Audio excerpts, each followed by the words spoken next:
दोस्तों नमस्कार, स्वागत है आपका। आज हम बात करेंगे इंट्राडे ट्रेडर के बारे में।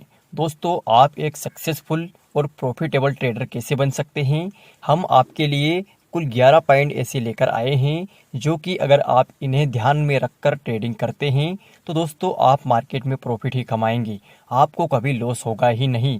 तो चलिए शुरू करते हैं। दोस्तों, कुल 11 पॉइंट यहाँ पर है।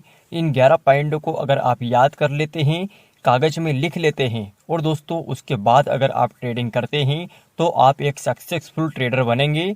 और दोस्तों, पैसों से पैसे बनाने की जो कला है वह आप आसानी से सीख पाएंगे।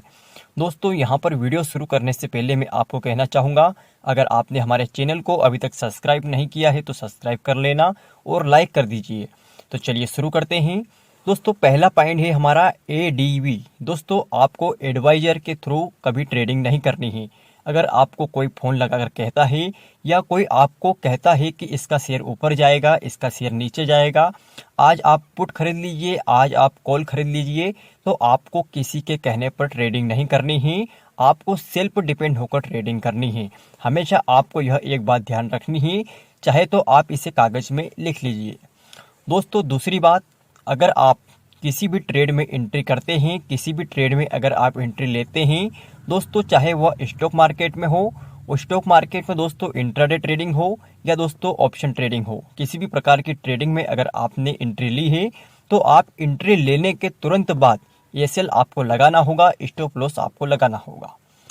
दोस्तों, तीसरी बात है AVR। दोस्तों, AVR यानी कि एवरेजिंग। दोस्तों, आपको शेयर मार्केट में अगर आप आए हैं पैसा कमाने के लिए, तो अगर आपका एसएल हिट हो जाता है या अगर आप किसी कारणवश एसएल नहीं लगा पाते हैं और अगर आपको लॉस हो जाता है तो आपको कभी भी एवरेज नहीं करना चाहिए। एवरेज करने से दोस्तों मैं आपको कहना चाहूँगा, यह बात 100% सही है कि आपका जो 50% कैपिटल है वह जीरो हो जाता है। तो इस प्रकार आपको शेयर मार्केट में एवरेज नहीं करना है।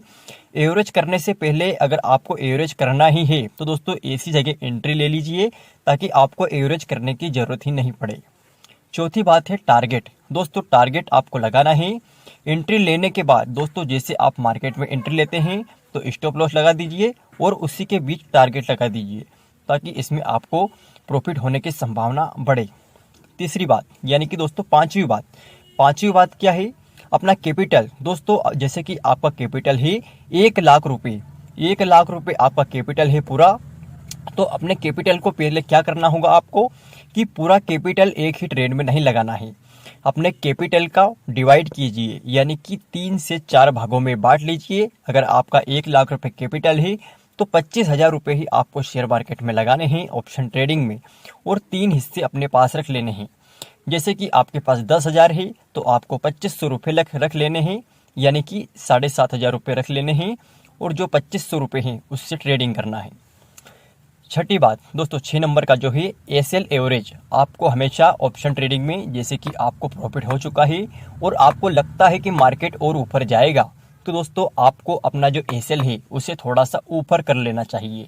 यानी कि आपने जैसे कि 10,000 रुपये लगाए हैं और आपको 2,000 रुपये का प्रॉफिट हो गया है या दोस्तों 1,000 रुपये का प्रॉफिट हो गया है, तो दोस्तों नीचे से आपको जैसे कि आधा प्रॉफिट के ऊपर आप यहाँ पर एसएल लगा सकते हैं ताकि आपको अगर मार्केट नीचे भी आता है तो आपका 500 रुपये का प्रॉफिट है वह बचा रहे। दोस्तों, 7 नंबर है, यानी कि 7 नंबर का दोस्तों यहाँ पर देखिएगा आप, फर्स्ट एम नोट वर्क। आपको जब मार्केट खुलता है 9:15 पर तो आपको वहाँ पर ट्रेडिंग नहीं करना है। यहाँ पर आपको जैसे ही 9:15 पर मार्केट खुलता है तो बहुत सारे लोग क्या करते हैं, एकदम एंट्री ले लेते हैं, और जब लॉस होता है तो दिन भर में भी उनका लॉस कवर नहीं होता है। तो आपको यह गलती नहीं करनी है, चाहे आपको यहाँ पर करोड़ों लाखों करोड़ों का फायदा क्यों नहीं होता हो। दोस्तों, एक दिन होगा दूसरे दिन लॉस हो जाएगा, तो इसलिए आपको फर्स्ट ट्रेडिंग नहीं करना है। जैसे ही मार्केट खुले जब ट्रेडिंग नहीं करना है। ट्रेड एंट्री दोस्तों, 8 नंबर का जो पॉइंट है, जो ट्रेड एंट्री आपको ऐसी जगह लेना है जो कि आपका मन कहता है कि मुझे यहाँ पर ले लेना चाहिए। आपको दोस्तों कभी कभी ट्रेडर क्या करता है, बहुत ही जल्दबाजी में ट्रेड करता है और दोस्तों उससे ही अधिकतर लॉस होता है।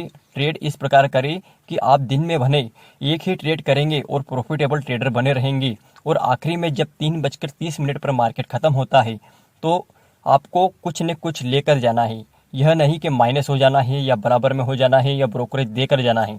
आपको ट्रेड कम से कम ट्रेड करे, कम से कम ट्रेड में एंट्री ले, एक ही ट्रेड करे भले दोस्तों, 10 ट्रेड की जगह एक ट्रेड करेंगे आप और अपना प्रॉफिट घर ले जाएंगे तो आपका जो शेयर मार्केट में आएंगे वह सक्सेसफुल होगा। अन्यथा दोस्तों मार्केट में आने का कोई मतलब नहीं है। अब यहाँ पर 9 नंबर का दोस्तों, कई बार ऐसा होता है कि मार्केट किसी भी डायरेक्शन में जाए आपको लॉस होता है। कभी कभी अपना जो माइंड सेट है वह काम नहीं करता है दोस्तों। 10 दिन में से एक दिन ऐसा होता है कि आपको लॉस ही होता है, तो अपना जो लॉस है वह कम लॉस में आप मार्केट से एग्जिट हो जाए। आपका लॉस इतना बड़ा नहीं होना चाहिए कि आपका महीनों तक या कई दिनों तक आपका प्रॉफिटेबल ट्रेडर आप नहीं बन सके, यानी कि अपना लॉस रिकवर नहीं हो सके। आपको लॉस इतना ही करना है कि दूसरे दिन वापस आप प्रॉफिट कमा सके। दोस्तों 10वें नंबर का है मैक्सिमम प्रॉफिट। दोस्तों यहाँ इसका ही उदाहरण ही, आपका लॉस कम से कम होना चाहिए और प्रॉफिट ज़्यादा से ज़्यादा होना चाहिए। अगर ऐसा होगा तो आप मार्केट में बहुत सारा पैसा कमाएंगे।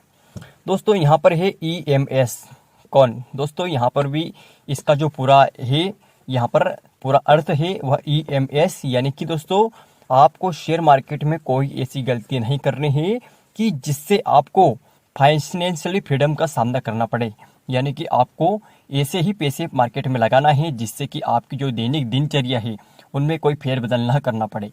दोस्तों यह अगर 11 पॉइंट अगर आप याद रख लेते हैं और इसके मुताबिक अगर आप ट्रेडिंग करते हैं, इंट्राडे ट्रेडिंग करते हैं, तो आप जरूर मार्केट में पैसा कमाएंगे और दोस्तों बहुत सारा पैसा कमाएंगे।